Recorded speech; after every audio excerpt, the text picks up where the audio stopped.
السلام علیکم۔ آپ کے ساتھ ایک اہم اپڈیٹ شیئر کریں گے۔ مغویہ بچی کے میڈیکل کی درخواست دوبارہ عدالت نے مسترد کر دی۔ اس بارے میں آپ کے ساتھ مکمل تفصیلات شیئر کریں گے۔ ویڈیو میں آگے بڑھنے سے پہلے آپ سے گزارش ہے ویڈیو کو لائک کر دیں، چینل کو سبسکرائب کر دیں اور بیل کے آئیکن کو پریس کر دیں۔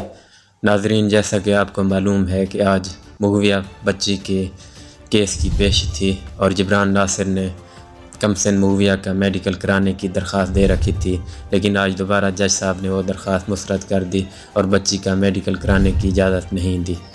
اس سے پہلے بھی سندھ پولیس نے بچی کے میڈیکل کے لیے درخواست دے رکھی تھی، جسے عدالت نے ریجیکٹ کر دیا تھا۔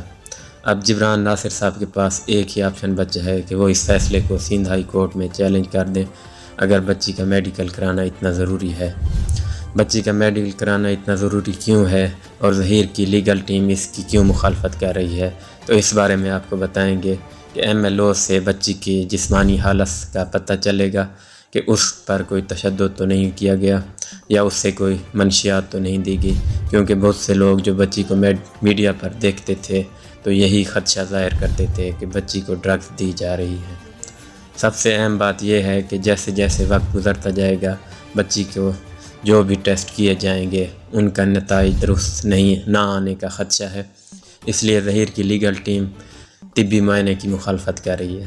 آج تفتیشی افسر بھی کورٹ میں نہیں پہنچے اور نہ ہی اس حوالے سے اپنی رپورٹ جمع کرائی۔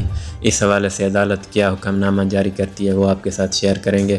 آپ سے گزارش ہے چینل کو سبسکرائب کر دیں اور بیل کے آئیکن کو پریس کر دیں۔ مزید اپڈیٹس کے لیے دیکھتے رہیے ریختہ نیوز چینل۔